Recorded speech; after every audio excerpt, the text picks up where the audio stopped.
Ethan, are you seriously still at your desk? Olivia's voice cut through the office air like a bell. I just wanted to finish these reports, I said, glancing at my laptop. It won't take long. She raised an eyebrow, arms crossed. You always say that. And yet it's almost 8. I know, I said, smiling despite the tension. But it's important. I don't want Richard breathing down my neck again. Olivia smirked. You're obsessed with pleasing him. Honestly, Ethan, you need to live a little. I am living, I replied. I just like to do my job well. You know that. I know, she said, softening. I just worry about you. Sometimes you work too much and you forget. Life isn't only about work. I chuckled. Yeah, I know. But you're here now, so that makes it better. She laughed, brushing a strand of hair behind her ear. You're ridiculous. Later that evening we walked home side by side. The city lights shimmered on the wet pavement. I held her hand and felt an ease I rarely found anywhere else. Dinner tomorrow? She asked. I made reservations at that Italian place you like. I'd love that, I said. You always think of everything. Of course I do, she teased. You've got to keep up with me, you know? We laughed, the kind of easy laughter that made me believe our life was perfect. I couldn't imagine anything going wrong. The next morning I sat in my office, coffee in hand, staring at the city outside. Richard walked in as always with that confident, easy smile. Morning, Ethan. Late night again? He asked. Just tying up some loose ends, I replied. Reports, emails, the usual. Richard nodded, leaning on my desk. I like that about you. Focused, dedicated. It's rare. Thanks, I said, feeling a swell of pride. I just want to make sure everything's perfect. Richard chuckled. Perfection is impossible, Ethan. But your effort? That's why you'll go far. I felt proud but also reassured. Richard had been my mentor for years, guiding me through promotions and corporate politics. I trusted him completely. By mid-afternoon my phone buzzed. A text from Olivia. Can you pick up some wine on the way home? Richard and I might have a late dinner meeting. I frowned but typed back, sure. Need anything else? A minute later another buzz. This one was from an unknown number. See you tonight. Can't wait. I frowned. It was from Richard's number. My stomach twisted. Probably just a friendly message, I told myself. Later, when I got home, Olivia greeted me at the door with a smile. Hey, you're back early. I didn't want to bother you with work, I said. How was your day? Good. Busy but good. Richard invited me to a dinner meeting tonight. I told him you'd pick up the wine. I nodded. No problem. I'll grab it on the way. She kissed my cheek. You're the best, Ethan. Seriously. I smiled, feeling warmth spread in my chest. This is it, I thought. This is the life I've always wanted. Love, success, stability. Later, while pouring a glass of wine in the kitchen, my phone buzzed again. I picked it up. A message from Richard. Don't forget our meeting tonight. Olivia's got big news. See you soon. I paused. My mind flickered briefly. What news? My heart raced, but I shoved the thought away. I trusted both of them. It's just work. Nothing more. I shook my head and returned to the wine, pouring a generous glass. Nothing's wrong, I whispered to myself. Everything's perfect. But deep down I couldn't shake the small, nagging doubt creeping into my chest. I opened my phone to check messages before leaving the office. That's when I saw it. A string of texts between Olivia Bennett and Richard Lawson. My stomach dropped. I stared, unable to breathe properly.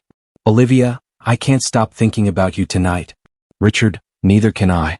You're amazing. Can't wait to see you. No context, just words that cut through me like knives. I froze, my fingers trembling. I scrolled down. More. Olivia, I don't care about Ethan knowing. I need this. Richard, good. I'll make sure everything goes our way. I dropped my phone onto the desk. No, this can't be real. Marcus Reed walked in, brow furrowed. Ethan, you look like hell. What's going on? I don't know if I should say. My voice shook. It's Olivia and Richard. I saw their messages. Marcus leaned closer, concern clear. You mean, they? I shook my head violently. I can't believe it. She's with him. How could she? Whoa, slow down. Are you sure? Marcus asked. I grabbed my phone, shaking. Look at this. I shoved the screen toward him. Marcus scrolled silently. Oh, then, I'm sorry, man. Sorry? Sorry doesn't fix this. This destroys everything. I pounded my fist on the desk. I trusted her. I loved her. And him too. Marcus put a hand on my shoulder. Hey, take a breath. Think. Don't act on anger yet. I jerked away. No. I don't know if I can even see her again. I can't. How do I face her? Marcus sighed. You have to confront her. You need answers. Don't bottle this in. I ran out of the office before he could say more. My legs carried me faster than my thoughts could. Every step felt like betrayal laced into my bones.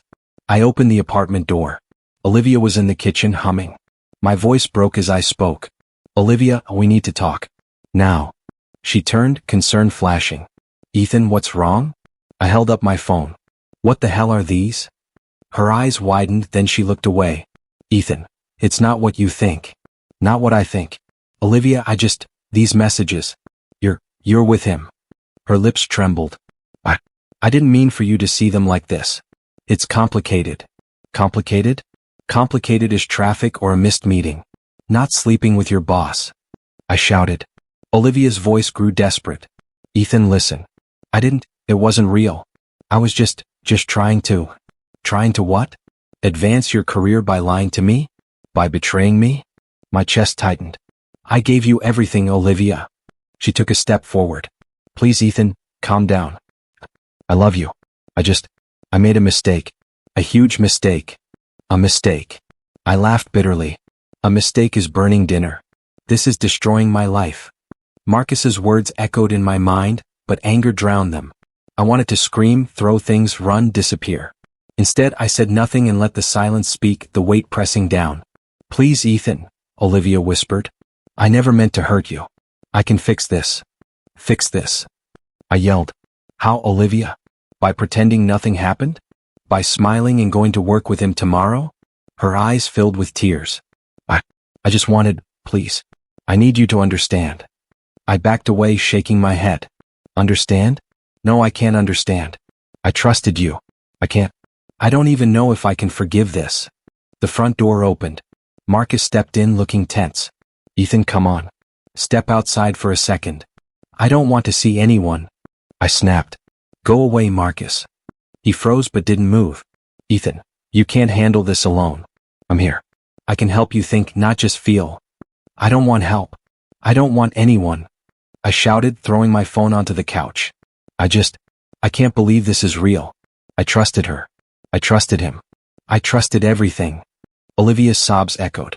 Ethan, please? I turned away, gripping the edge of the counter. My head was spinning. Heart pounding. Anger, hurt, disbelief all tangled together like fire in my veins. I muttered to myself, voice tight. I can't let this go. I won't just forgive and forget. Not this time. I left the apartment, slamming the door behind me. The cool night air hit my face, but it didn't calm me. My mind raced. Confront, quit, leave, fight, destroy, survive. I didn't know which path to take. I only knew life as I knew it was gone. The betrayal burned deep and nothing would feel safe again. I didn't sleep. Not really. My mind kept replaying Olivia Bennett's face, her fake tears, her hollow apologies. Ethan, please, Olivia said again that morning, leaning against the doorway. I didn't mean for this to happen. I love you. Well, I laughed bitterly. Love. You call what you did love? Tell me, Olivia, how do you love someone while sending those messages to Richard Lawson? Her lips trembled. It wasn't like that, it was just career pressure, stress. Stress. I shouted, voice cracking. You sold us out for a promotion. That's your excuse. I'm sorry, okay? I really am, she pleaded. I made a mistake. Please don't leave me. I shook my head, stepping back. Leave you? Olivia, I don't know if I can stay, not after this. She grasped my arm. I can fix it. I'll do anything. Anything. I pulled away. Anything? Like pretending this never happened? Like going back to pretending you're the woman I loved? The apartment fell silent. Olivia's sobs echoed faintly, but I didn't move. I felt hollow, torn between anger and disbelief. Later I met Marcus Reed at a coffee shop. You look shattered, Marcus said, sliding a cup toward me. I am, I muttered, running a hand through my hair. I can't stop thinking about it. I keep asking myself, do I confront Richard? Do I quit? Or do I just disappear from all of this? Marcus leaned back. You can't just run, Ethan. You need to reclaim control, not vanish. That's what matters. I don't know if I can, I admitted. Every time I think about Richard, I see his smug face, like he's won already. Marcus frowned. Then make sure he doesn't. Don't let them get away with this. But be smart. I nodded slowly, the first spark of determination flickering. Yeah, you're right. I won't let them win. Work was unbearable. I saw Richard Lawson striding past my desk, self-satisfied, smirking like he owned the world. "Morning, Ethan," he said, glancing at me with that casual arrogance. "Rough night?" "You could say that," I replied, voice even but tight. "I guess some people don't realize the damage they cause." Richard chuckled. "Damage? Ethan, business is business. Emotions cloud judgment. You should learn that sooner or later." I clenched my fists under the desk, forcing my face into calm. "I'm learning. Slowly." Later, Sophie Lane, a junior in the office, dropped a folder on my desk. "Hey, I heard about Olivia and Richard," she said cautiously. "I didn't know if you wanted anyone to know." I looked up at her, surprised. "You knew?" Sophie nodded, eyes wary. "Not all the details. Just their attitude. They're not as perfect as they act. People notice even if they don't say it." I considered that. "Thanks, Sophie. I appreciate it." She hesitated, then left. I stared at the folder in front of me. Documents, schedules, small things I could use later. My mind started piecing together a plan. Later that day, Clara Hayes, a new hire, passed by my desk. "Mr. Carter, are you okay? You look tense." I forced a small smile. "I'll be fine, Clara. Just some personal stuff." She nodded, thoughtful. "Sometimes people forget that work isn't everything. You have to look out for yourself too." Her words stuck with me. Maybe she didn't know the half of it, but she reminded me, control starts with myself. Back at my apartment, Olivia paced, wringing her hands. "Ethan, please. I can change. I'll quit if you want." "Oh, quit." I interrupted.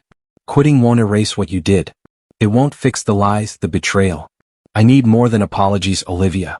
I don't know what yet, but it's not this." She froze. "Then what do you want? Tell me, Ethan." I shook my head, staring out the window. "I want control. I want to take back what they stole from me. And I will. But I'm not rushing. I'm not acting blindly. I'm planning." Olivia's face fell. "Planning? Planning to?" "Planning to make sure neither Richard nor you ever hurt me or anyone else again," I said, voice steady. "That's all I know right now. And if you think I'll forgive easily, you're wrong." She sank into a chair, silent, defeated. I sat across from her, feeling something shift inside me, anger still there, yes, but tempered by clarity. I wouldn't crumble. I wouldn't beg. I'd rise. And in that moment, I decided, no one would ever have power over me again. I sat on the edge of my couch, staring at the ceiling, trying to will my mind to focus. Olivia Bennett's face flashed in every thought, twisting with every betrayal. I couldn't stay in that apartment any longer. I picked up my phone and called Daniel Harper. "Daniel, I need your advice. Can we meet?" "Ethan Carter," Daniel said warmly on the line. "I've been expecting your call. Meet me at the cafe on 5th and 30? 30 minutes, I muttered, hanging up. My hands shook slightly. I walked into the cafe, scanning for Daniel. He waved from a corner table, casual but commanding. "Ethan, sit. You look like hell." "Feels like it," I admitted, sinking into the chair. "I quit the company, Daniel. I can't work there anymore." Daniel nodded, taking a sip of his coffee. "I understand. But quitting is only half the battle. You need to rebuild. Not just emotionally, professionally too." "I don't even know where to start," I said, running a hand through my hair. "Everything's broken." "Start small," Daniel said. "Reassess what you want, what you're willing to fight for. Take control, Ethan, don't let them define you." "I don't know if I can forgive Olivia Bennett, or Richard Lawson," I muttered. "Every time I think about it, I feel anger and emptiness." Daniel leaned forward. "Forgiveness isn't the point right now. Power is strategy. You need to think 10 steps ahead, not dwell on betrayal." I nodded slowly, absorbing his words. 10 steps ahead. Yeah, I can do that." "Good. Now," Daniel continued, "let's talk business. What skills, connections, resources do you have?" I sighed. "I know the market, I know our competitors. I just don't have capital, not yet. But I have ideas. Big ones." Daniel smiled. "Ideas mean nothing without execution. But execution requires planning. You need a foundation, Ethan. And you need to protect yourself emotionally while you build it. I've made mistakes before, I said. I trusted too easily. I let people walk over me. I can't do that again. Daniel nodded. Exactly. Learn from them, but don't let bitterness control you. Channel it. I left the cafe feeling lighter but determined. My apartment felt smaller when I got back. I cleared a corner of my desk, spread out papers, and started mapping possibilities. Sophie Lane had always been observant. Clara Hayes was new but intelligent. Maybe one of them could help if I needed discreet insight into Lawson Corp. I muttered to myself, Step 1, build something they can't ignore. Step 2, regain control. Step 3, my thoughts trailed but my resolve hardened. Revenge wasn't just emotion, it had to be calculated. I pulled out my laptop. Let's see what I can do with limited funds, I whispered. I started drafting business plans, exploring investors, imagining a rival company rising from the ashes of betrayal. Every keystroke felt like reclaiming a piece of myself. Days blurred into nights. I met Daniel again. You're making progress, he said, glancing at my plans. But don't rush. Each move must be deliberate. Mistakes now will cost you more than heartbreak ever did. I know, I said, thinking of Olivia Bennet and Richard Lawson. This isn't about them directly, yet. It's about me being smart, unshakable. Daniel smirked. Good. Keep that focus. Emotional strength will follow. I nodded, eyes narrowing. I can't trust anyone easily anymore. Not like before. But I can trust myself. And that's enough for now. Later that night, I sat on my balcony, city lights reflecting in my eyes. My hands were steady now, heart pounding with resolve. Revenge was a distant thought, but control, power, independence, they were here, tangible, growing. I whispered to the night, I'll rebuild, stronger, smarter. Olivia Bennet, Richard Lawson, you won't see me coming. Clara Hayes had stopped by briefly that evening, dropping a report I hadn't asked for. Ethan Carter, don't burn yourself out. Even if everything's wrong, take a break sometimes, she said softly. I nodded, appreciating her subtle care. Thanks, Clara. I'll try. She smiled and left, unaware of how much I'd been thinking about strategy, revenge, and rebuilding. Her presence reminded me, there were still people worth protecting, still reasons to rise above bitterness. By the end of the week, I had drafts, contacts, and a small plan for a rival company. I felt something I hadn't in weeks. Control. Anger was still there, but it was sharper now, focused. Not random, not destructive. I leaned back, closing my eyes. I don't know if I'll forgive Olivia Bennet or Richard Lawson, but I do know I'll win. And I'll make sure nothing destroys me again. A small smile tugged at my lips. Rebuilding strength isn't easy, but it's the first step toward everything else.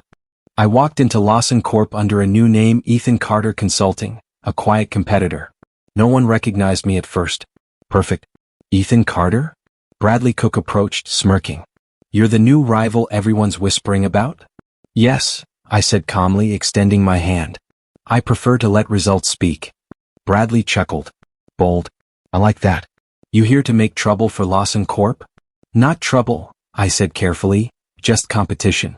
And I noticed cracks in leadership. Bradley's eyebrows shot up. Cracks. Yes, I said, lowering my voice. Richard Lawson overextends himself. Olivia Bennet, she's making decisions emotionally, not strategically. Bradley leaned closer, curiosity clear. Interesting. Do you have examples? I smiled faintly. Minor errors, missed reports. But patterns emerge if you pay attention. I'd advise monitoring them carefully. Bradley nodded slowly. I see. You're cautious but calculated. I like that. I left him with a card, feeling satisfaction curl in my chest. A small seed planted. Later that day, I walked past Olivia Bennet's office. She looked flustered, juggling a pile of papers in her phone. I paused, careful not to be noticed, watching her expression. Ethan Carter Consulting, they're already making waves, I muttered to myself. And you're too proud to see it coming. I approached my desk and received an email flagged urgent. Richard Lawson wanted a meeting. I smiled faintly. Time to test the waters. Richard leaned back in his chair, arms crossed, exuding arrogance. So, you think you can compete with Lawson Corp? I think we all have room for improvement, I said evenly. Even leadership has blind spots. Richard laughed, sharp and patronizing. Blind spots? You mean mistakes? Please, Ethan, experience matters more than observation. Sometimes, I said, observation catches what experience ignores. He frowned slightly but said nothing. Victory felt small but satisfying. Later, in a strategy session, I met Sophie Lane again. "Mr. Carter," she said cautiously, you're really paying attention. I never realized how many small things slipped past Richard Lawson." "I notice," I said quietly. "And I plan. Minor errors today can become major opportunities tomorrow." Sophie nodded, glancing at me with subtle respect. "I see. That makes sense." Meanwhile, Olivia Bennett's demeanor began shifting. I overheard her muttering to herself. "Why are reports delayed? Why does it feel like everything's falling apart?" I smiled quietly behind my desk. Let her pride blind her. Let her arrogance make her doubt herself. Bradley Cook returned later. "Ethan Carter, I've been thinking," he said. "Maybe we could collaborate. Strategically. Benefit both of us." "Yes," I said, keeping my tone neutral. "Mutual gain, but we must act carefully. Any misstep could expose weakness." Bradley grinned. "I like the way you think. Smart, cautious, ruthless when necessary." I nodded. "Exactly. Ruthless only when required. Otherwise, patience is the weapon." I leaned back, watching Olivia Bennett pace again. She dropped a pen, muttered under her breath, scowled at Richard Lawson when he walked past. Cracks were appearing, but she didn't know I was the cause. Patience. Observation. Strategy. Daniel Harper's advice echoed in my mind. Control first, emotion second. Plan then act. I whispered to myself, Step 1. Undermine confidence subtly. Step 2. Alliances that shift balance. Step 3. My lips curved in a quiet smile. Step 3 comes later. Clara Hayes stopped by briefly with a small report. "Ethan Carter, be careful. You're moving fast." "I'm aware," I said softly. "I don't underestimate anyone. Not now." Her eyes flickered with concern. "Just don't lose yourself in this." "I won't," I promised, though the thought lingered. Emotional balance was fragile, but focus was stronger. By the end of the day, I had subtly influenced Bradley Cook to act in ways that benefited me, planted doubts in Olivia Bennett's mind, and watched Richard Lawson underestimate my presence. I leaned back in my chair, fingers steepled. This is only the beginning. They won't see me coming. Not until it's too late. A notification popped up on my laptop, an internal memo Olivia Bennett had overlooked. I smiled faintly. Every small mistake counts. I whispered to the empty office, cracks today, collapse tomorrow, and I'll be ready. For the first time in weeks, I felt a thrill. Not of anger, not of revenge fully realized, but of control. Subtle, patient, strategic control. I glanced at Sophie Lane's desk across the room. She sees a little. Clara Hayes sees a little. But no one sees everything, not yet. And that was exactly how I wanted it. I watched Olivia Bennett storm into the boardroom, papers scattered across her desk, a storm behind her eyes. "This is ridiculous," Olivia shouted. "These emails, someone forged them. This isn't real." "Interesting," I murmured quietly to Sophie Lane as we sat near the back. Sophie's eyes widened slightly, hiding her surprise. "Do you really think the board will believe that?" Olivia slammed her hand on the table. "I demand an explanation. Richard Lawson, you're responsible." Richard Lawson leaned back, smirking, unaware that every move he made played right into my hands. "I'm responsible for what, exactly?" "You must act. These emails show clear favoritism, unethical promotions." Olivia's voice faltered as she realized the weight of what had surfaced. I leaned forward slightly. "Unethical behavior always finds a way to surface," I said softly, careful to remain unnoticed, letting the words sting without being obvious. Richard glared, finally sensing tension. "Ethan Carter Consulting. What did you have to do with this?" "Merely observation," I replied, voice calm. "I noticed patterns, shared insights where appropriate. Karma moves quietly sometimes." Olivia's face flushed crimson. This is sabotage. You're all conspiring against me." Sophie Lane cleared her throat. "Ms. Bennett, the facts speak for themselves. Emails are verified, timelines match. The board will act." "Act?" Olivia scoffed. "You think they'll side against me? Against Richard Lawson?" I smiled faintly. "Arrogance blinds judgment. Richard Lawson underestimates patience and careful planning." Board members exchanged quiet whispers. I knew my subtle manipulations were working. Small nudges from Sophie, a few discreet memos placed strategically, and Olivia Bennett's missteps now fully exposed. Richard's smugness faded slightly, a flicker of doubt appearing. "Ethan Carter, you've been Influencing things behind the scenes? Influence isn't the same as control, I said, keeping my tone even. I merely ensure facts are visible, consequences inevitable.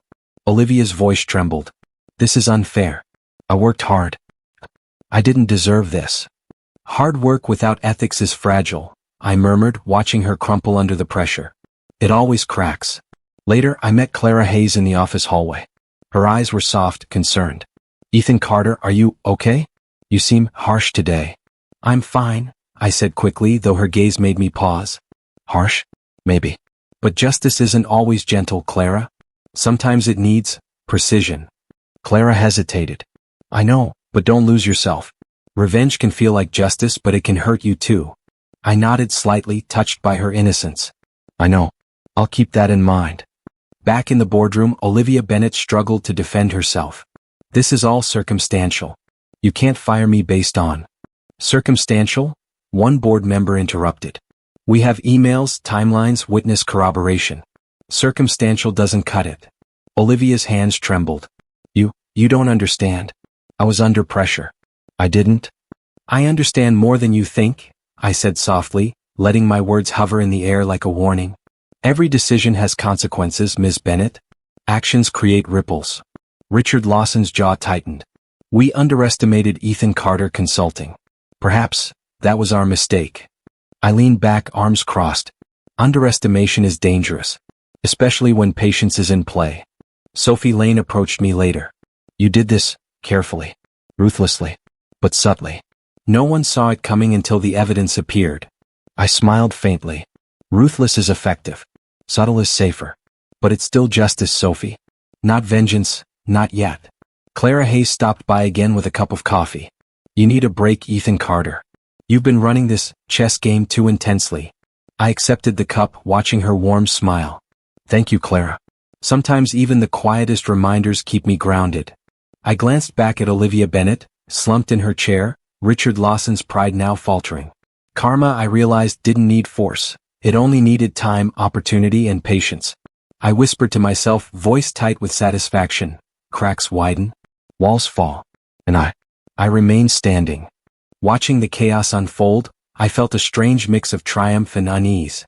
Was this revenge? Was it justice? Or simply karma in motion? The lines blurred, but one thing was clear. I held control now. I smiled faintly, the city skyline reflecting in my eyes. Justice doesn't shout. It whispers, then strikes. And sometimes the whisper is enough. The news hit the office like a storm. Headlines screamed, Lawson Corp scandal, favoritism and unethical promotions exposed. Olivia Bennett and Richard Lawson were the faces of disgrace. I leaned back in my chair, fingers steepled, letting a small, controlled smile curl my lips. The public humiliation was real, but the satisfaction was tempered. Revenge wasn't just headlines. It was complete control. Olivia stormed into the office, face pale, her usual confidence shattered. This can't be happening. How did they find out? Facts have a way of surfacing, I said quietly, keeping my tone measured. Perhaps some people noticed patterns before the board did. She glared at me, fury and fear mixing. Ethan Carter, you did this, didn't you? I did what anyone would, I said calmly. I observed.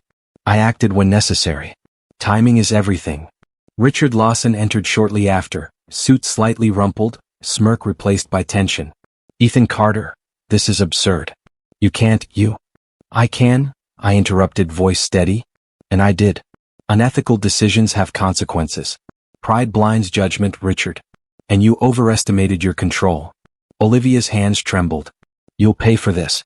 You'll regret. Regret? I echoed softly, watching her crumble. Regret is earned, Olivia Bennett. You've earned it well, but this isn't satisfaction, it's observation. Marcus Reed leaned against the doorway. Ethan, are you okay? Watching them fall, does it feel as you expected? I rubbed my temples, conflicted. It feels good, yes. But it doesn't erase the pain. Seeing them falter isn't the same as healing. Rachel Adams joined us quietly. Maybe it's not about them, Ethan. Maybe it's about you reclaiming your peace. I stared at her, considering the words. Reclaiming peace, yes, that's part of it. But I need closure, full closure. Until then, this is only a step. Olivia Bennett's voice broke as she turned to Richard Lawson. What do we do now? Everything's collapsing. Damage control, Richard muttered, jaw tight. But, Ethan Carter, he's everywhere. He planned this. Planned, yes, I admitted softly. But not to destroy. To restore balance. The mistakes were yours, not mine. Sophie Lane peeked into the room. Ms. Bennett, Mr. Lawson, maybe you should accept responsibility. Public perception is strong. Olivia threw her hands up. Accept responsibility? No. I worked hard. I deserved this. I shook my head slightly. Hard work without integrity is fragile. You learned that too late. Marcus crossed his arms. Ethan, you've grown so much through this. Strategic, patient, but don't lose sight of yourself in the process. I'm aware, I replied, glancing at him. It's a fine line, revenge, justice, peace. I've learned patience, observation, and calculation. I won't let anger dictate my actions anymore. Rachel added softly, and yet, seeing them humbled, doesn't it bring some relief? Yes, I admitted, letting the smallest trace of a smile show. Relief, yes. But complete satisfaction, not yet. Satisfaction comes with closure, understanding that my life moves forward, untouched by their manipulation. Olivia Bennett fell to a chair, staring blankly at the floor. Everything ruined. And it's all because of him. Ethan Carter. Not because of me, I said quietly, carefully measured. Because of your own choices. Every step you took without integrity led here. Richard Lawson's shoulders slumped. We underestimated you. Overconfidence, that was our downfall. I leaned back, folding my hands. Overconfidence is dangerous, Richard. Arrogance blinds. Observation clarifies. Sophie Lane whispered, he's calm. So calm. It's unsettling. I looked at her, nodding slightly. Calmness is control. Control is power. But it isn't cruelty. It's balance. Marcus nudged me gently. Ethan, don't forget, even balance requires empathy. You've done well, but take care of yourself too. I nodded, considering his words. I will. Victory isn't just proving a point. It's reclaiming who I am without their interference. That's the true triumph. Olivia Bennett's eyes welled with tears.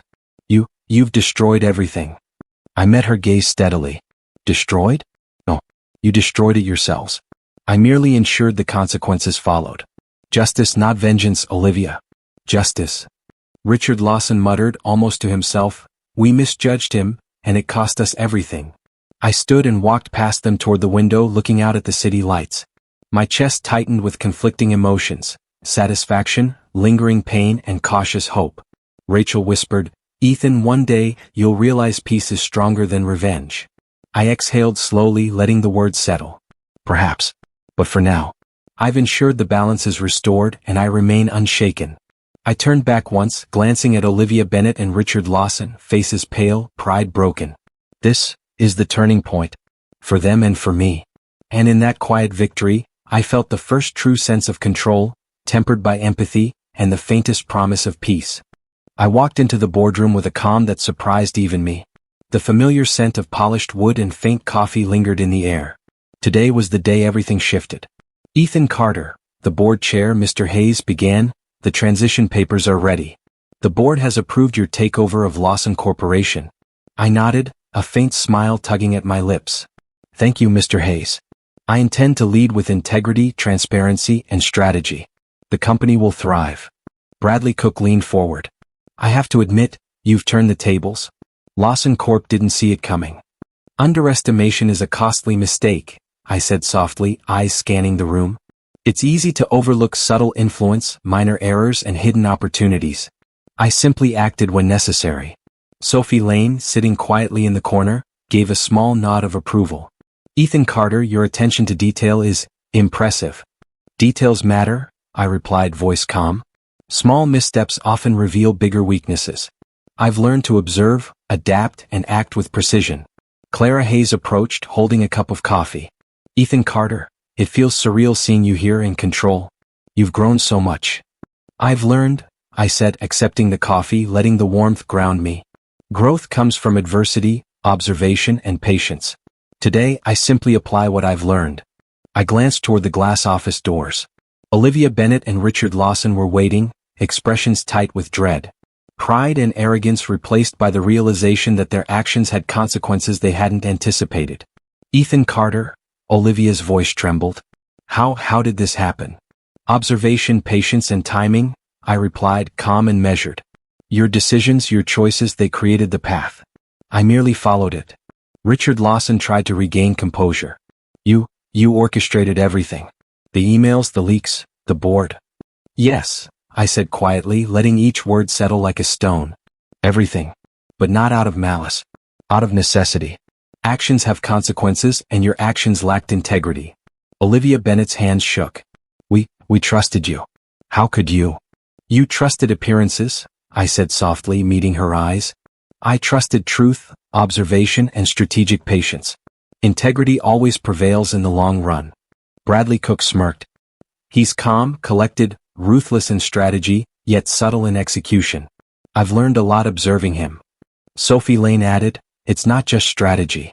Ethan Carter, there's control, emotional intelligence. He balances power with restraint. Clara Hayes leaned closer to me.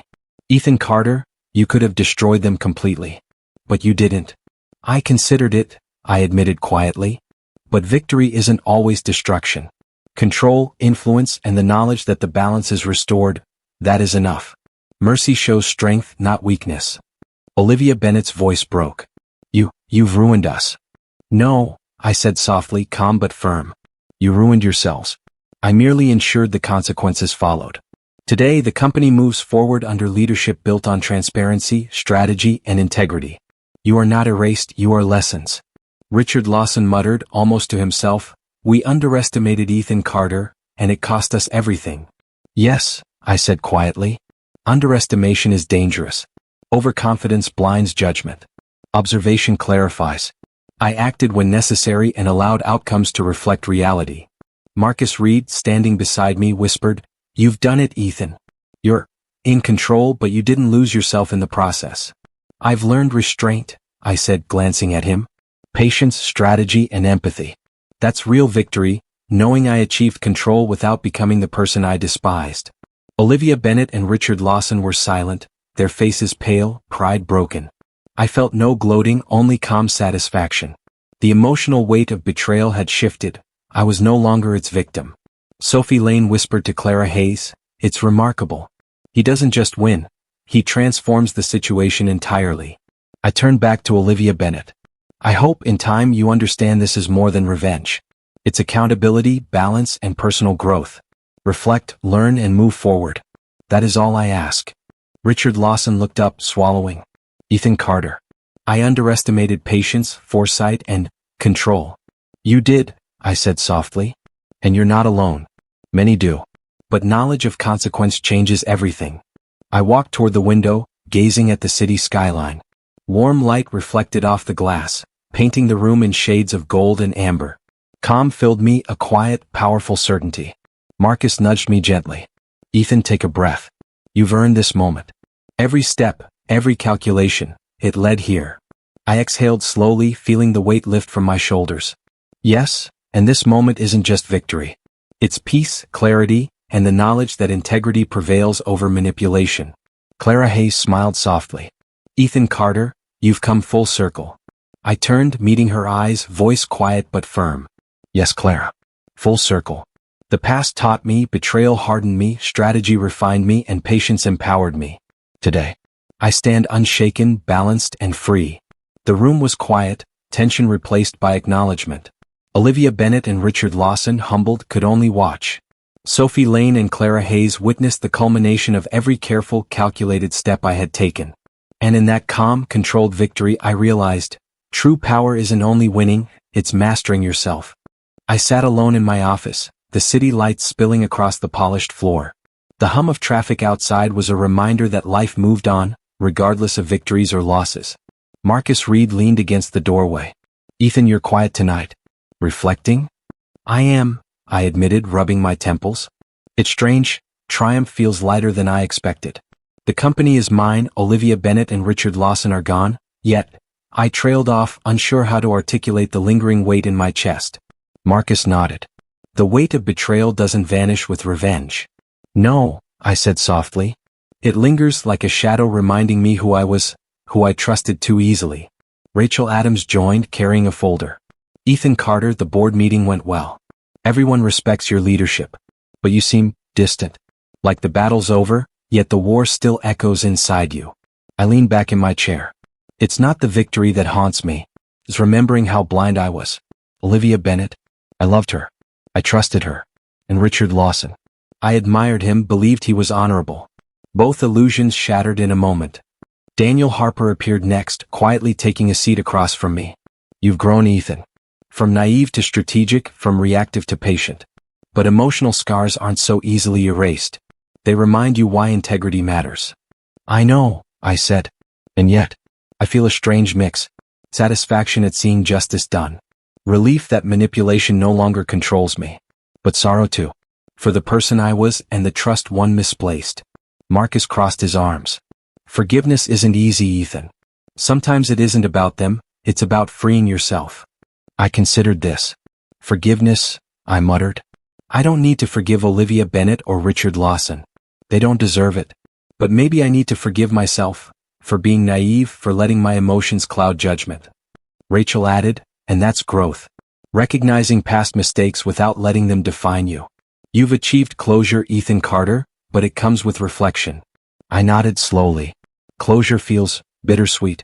The power, the control, the revenge, they were necessary. But the pain, the betrayal, it doesn't vanish entirely. It lingers as a reminder, a lesson. Daniel Harper leaned forward. Scars remind you who you are. They teach resilience. You've transformed, from a man who needed approval to one who commands respect and navigates strategy with patience. I see that now, I said quietly. And yet there's a hollow feeling too. Olivia Bennet, Richard Lawson, their actions caused ripples in my life I can't ignore. Even victory doesn't erase that. Marcus placed a hand on my shoulder. That's human, Ethan. Scars don't disappear. They become part of your story. Part of your strength. I exhaled slowly. Strength, yes. Emotional resilience. Observation. Patience.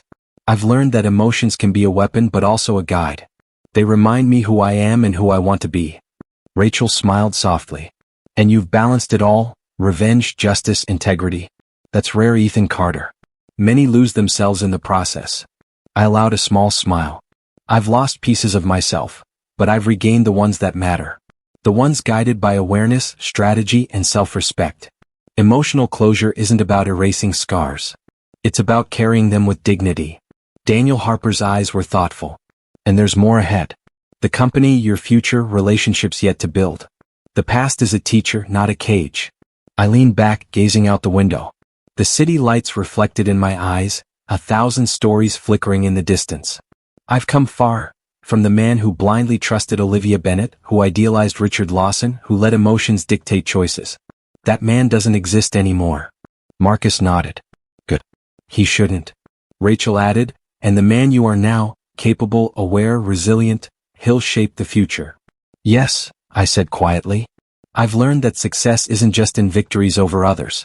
It's in mastery over myself. Revenge was necessary, but growth is permanent. Sophie Lane appeared briefly, smiling softly. Ethan Carter, it's inspiring. You've handled this with intelligence and restraint.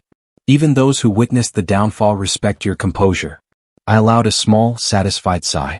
Composure, patience, observation. I've become the man I needed to be, even if the scars remain. The betrayal still echoes, but it no longer controls me. I carry it as a reminder, not a burden. Marcus, Rachel, and Daniel exchanged quiet smiles. I felt a warmth in the room, the reassurance of perspective, empathy, and shared understanding. I whispered to myself, voice low but steady, I am changed. Stronger. Wiser. A man who can love cautiously, act strategically, and forgive without losing myself. The past shaped me, but it will not define me. And in that quiet moment, amidst city lights and lingering shadows of betrayal, I felt the first real sense of peace. Scars remained, but I had reclaimed control over my life, my emotions, and my future. The morning sun filtered through my apartment window, warm light spilling across the desk where I had organized my plans for the day. The city hummed outside, alive with motion, but today it felt quieter, like it belonged to me. Clara Hayes knocked gently, stepping in with her usual soft smile. Morning, Ethan Carter. Ready for the new project meeting? I am, I said, smiling back. It feels different, Clara. Less tension, more focus. More clarity. Clara tilted her head. You've come far. From the chaos with Olivia Bennet and Richard Lawson, to this. You're steadier now. I nodded, leaning back in my chair. Steadier, yes. Wiser, hopefully. I've learned that trust is precious, and that emotional clarity prevents manipulation. Hard lessons, but worth the cost. Sophie Lane appeared, coffee in hand. Morning, Ethan Carter. Thought you might like this. Thank you, Sophie, I said, accepting the cup. Little things matter, don't they? They remind you that life isn't only strategy and revenge. Sophie smiled. Exactly. It's balance. You've achieved much professionally, but personally, it's time to rebuild too. I took a sip, letting the warmth ground me. Rebuilding, yes. And cautiously. Love, trust, they're not as naive as they once were. But I'm open to it again. Cautiously but genuinely. Clara glanced at me curiously. Open to someone new? I shrugged lightly, smiling faintly. Perhaps. I met someone recently at a networking event. Brief conversation, but her presence lingered. There's hope there, emotional healing if I allow it. Sophie raised an eyebrow, teasing lightly. Hope, huh? We'd like to meet her when the time comes. I chuckled softly. Time will tell. For now, it's just a seed quietly growing. Later, I visited Lawson Corp, now fully under my control. The office was quiet, familiar but changed. My footsteps echoed as I passed the old meeting room where Olivia Bennet and Richard Lawson once plotted. I paused, touching the polished wood table lightly. Memories of betrayal surfaced, but instead of anger, I felt perspective. Objects hold memory, I murmured aloud. But they don't hold power anymore. Marcus Reed, walking beside me, nodded. You've reclaimed everything. The memories, the objects, they remind you but they don't define you. I smiled faintly. Exactly. I've learned to process trauma, to use it as a lesson, not a chain. In my office, I arranged personal mementos. A small notebook, a photo of Clara and Sophie laughing during late-night planning, a few objects symbolizing my journey. They reminded me that trust, once broken, can be rebuilt in different forms, stronger, wiser, intentional. Clara peeked in, smiling. Ethan Carter, this looks peaceful. It is, I replied, looking at the objects carefully placed. Peaceful, reflective. Growth isn't flashy. It's subtle. Quiet victories. Lessons carried forward. Sophie added softly, and you've earned it, Ethan. Every step, every choice, led you here. I looked out the window at the city skyline, feeling the weight of the past lift slightly. Betrayal had shaped me, revenge had refined me, and patience had tempered me. What remained was clarity. I've learned that revenge isn't the goal, I said aloud, quietly to myself. Closure isn't about making others suffer. It's about reclaiming myself, my integrity, and my emotional balance. A soft chime on my phone interrupted the moment. A brief message from the new acquaintance. It was nice meeting you yesterday. Hope to see you again soon. I smiled, fingers hovering over the screen. Perhaps this is the next chapter. Quiet beginnings, cautious hope, and the possibility of trust rebuilt. Clara whispered, looks like life has more surprises in store, Ethan Carter. Yes, I said, voice calm but filled with quiet anticipation. More surprises, more lessons, more opportunities to grow. I'll approach them wisely, intentionally. The past is a teacher, not a cage. Sophie added, and you've mastered the lessons. That's rare, Ethan. Many let pain dictate their path. You've transformed it into guidance. I exhaled slowly, letting the warm morning light wash over me. Transformation, growth, patience, observation, resilience. I've carried scars, yes, but they no longer hold me. I move forward, stronger, wiser, cautious, but willing to trust again. Looking at the objects on my desk, the city beyond the window, and the friends who had stood beside me, I whispered, voice low but certain. I am no longer the man who trusted blindly. I am no longer the man defined by betrayal or revenge. I am Ethan Carter, wiser, stronger, open to life, and ready for new beginnings. And in that quiet, reflective moment, I felt the first true sense of emotional freedom.